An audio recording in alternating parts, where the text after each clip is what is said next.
ओम शांति। आज की अव्यक्त मुरली 11 नवंबर सन 1981 से लिया गया है, जिसका शीर्षक है बिंदु का महत्व। ज्योति बिंदु शिव बाबा निराकार ज्योति बिंदु आत्माओं प्रति बोले। आज स्नेह के सागर बाप अपने स्नेही आत्माओं से मिलने आए हैं। बाप के स्नेह में दूर दूर से भागते हुए मिलन स्थान पर पहुंच गए।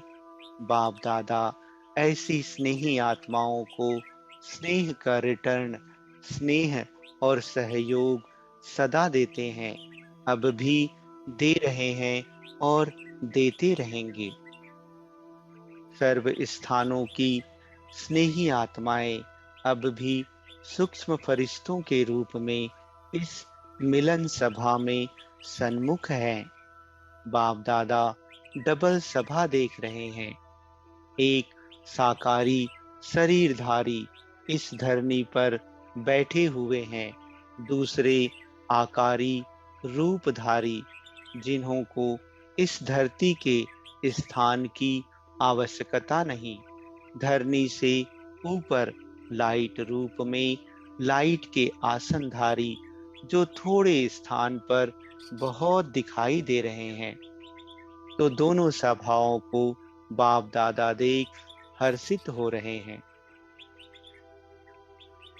बाप दादा बच्चों के स्नेह की शक्ति देख रहे हैं कि स्नेह की शक्ति के आधार पर सेकंड में कितनी भी दूर से समीप पहुंच जाते हैं। जितनी स्नेह की शक्ति महान है, उतनी सन्मुख पहुंचने की स्पीड महान है। कितने अमूल्य रतन सामने आ रहे हैं। एक एक रतन की महिमा महान है। किस किस महारथी का वर्णन करें। समा के ऊपर परवाने आ रहे हैं। सभी बच्चों को बाप दादा सदा सहज योगी भाव का वरदान दे रहे हैं। सिर्फ एक बिंदी को याद करो। सबसे सरल मात्रा बिंदी है, तो बाप दादा सिर्फ बिंदी का ही हिसाब बताते हैं। स्वयं भी बिंदु रूप बनो, याद भी बिंदु को करो और ड्रामा के हर दृश्य को जानकर बिंदु की मात्रा लगा दो। एक बिंदु की मात्रा में आप, बाप और रचना सब आ जाता है। तो जानना ही क्या है? बिंदु। करना भी क्या है? बिंदु को याद। इसी बिंदु की मात्रा के महत्व को जान सहज योगी बन सकते हो। कितना भी बड़ा विस्तार है, लेकिन समाया हुआ बिंदु में है। बीज बिंदु, उसी में सारा वृक्ष समाया हुआ है। आत्मा बिंदु, उसी में 84 जन्मों के संस्कार समाये हुए हैं। 5000 वर्ष के ड्रामा को अब संगम के अंत में समाप्त कर रहे हो।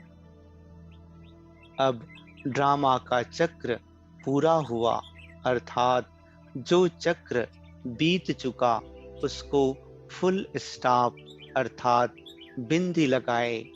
बिंदी बन अब घर जाना है। बिंदु के साथ बिंदु बनकर जाना है। घर भी सर्व बिंदुओं का घर। घर भी सर्व बिंदुओं का घर है। संकल्प, कर्म, संस्कार सब मर्ज अर्थात बिंदी लगी हुई है। समाप्ति की मात्रा है ही बिंदु।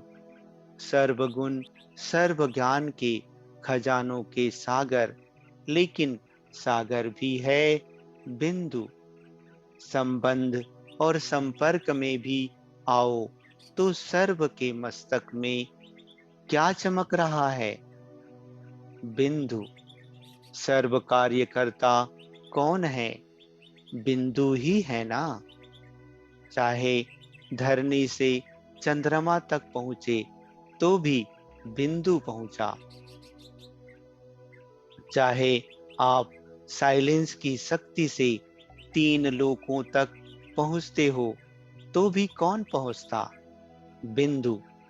साइंस की शक्ति या साइलेंस की शक्ति, निर्माण करने की शक्ति व निर्वाण में जाने की शक्ति है तो बिंदु ना। बीज से इतना सारा वृक्ष विस्तार को पाता, लेकिन विस्तार के बाद समाता किसमें है? बीज अर्थात बिंदु में। तो अनादि अविनाशी है ही बिंदु। आप भी 3 कालों की नॉलेज, 3 लोकों की नॉलेज प्राप्त करते हो, लेकिन प्राप्त करने वाला कौन? बिंदु अर्थात आदि से अंत तक वैरायटी पार्ट बजाया, लेकिन पार्टधारी कौन? किसने पार्ट बजाया? बिंदु ने। तो महत्व सारा बिंदु का है। और बिंदु को जाना तो सब कुछ जाना, सब कुछ पाया। बिंदु रूप में स्थित हो। जो संकल्प करो, जो भावना रखो, जो बोल बोलो, जो कर्म करो, जैसे बिंदु महान है वैसे सर्व बातें महान हो जाती हैं, अर्थात स्वतः श्रेष्ठ हो जाती हैं। आत्मिक एनर्जी भी बिंदु है, जो स्थापना की एनर्जी है, और विनाशकारी भी एटॉमिक एनर्जी बिंदु ही है। विनाश भी बिंदु से होता, स्थापना भी बिंदु से होती। सृष्टि चक्र के आदि में भी बिंदु बन उतरते हो और अंत में भी बिंदु बन जाते हो। तो आदि अंत का स्वरूप भी बिंदु हुआ। कितना सहज हो गया। एक बिंदु को याद करना मुश्किल है क्या? स्कूल में भी छोटे बच्चे बिंदु की मात्रा सहज लगा सकते हैं। कहाँ भी पेंसिल को रख दें तो बिंदु हो जाएगी। तो इतनी सहज मात्रा याद नहीं रहती। इससे सहज और क्या बता सकते हैं? इससे सहज कुछ है? भक्ति में तो लंबा चौड़ा आकार याद करते, बुद्धि में भावना द्वारा चित्र बनाते, तब भक्ति सिद्ध होती। यहाँ तो नॉलेज द्वारा सिर्फ क्या सामने रखते? बिंदु। इसी बिंदु की स्मृति द्वारा स्वयं ही सिद्धि स्वरूप बन जाते। तो क्या सहज हुआ? बुद्धि में बिंदु लगाना या आकार इमर्ज करना। इसलिए सहज योगी बनो। बिंदु को जानो तो सदा सहज है। तो स्नेह का रिटर्न सहज साधन द्वारा सहज योगी भव। तो सभी सहज योगी बन गए ना। विस्तार में जाते हो तो मुश्किल में चले जाते हो, क्योंकि विस्तार में जाने से क्वेश्चन मार्क बहुत लग जाते हैं।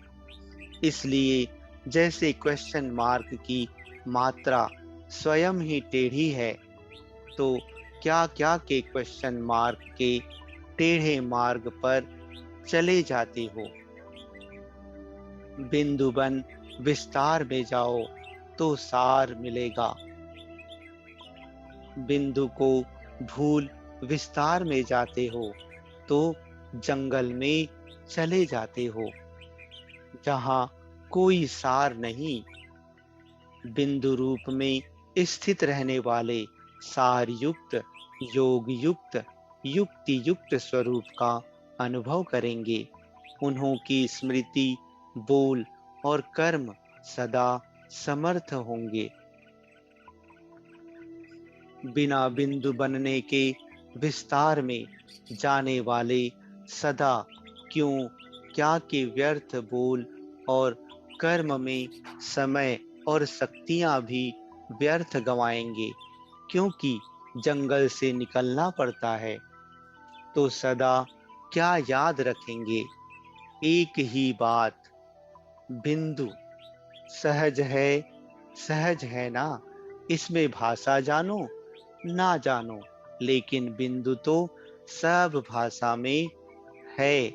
और कुछ भी ना जान सको, लेकिन बिंदु शब्द को तो जान जाएंगे। समझा क्या करना है? बिंदु शब्द ही कमाल का शब्द है, जादू का शब्द है।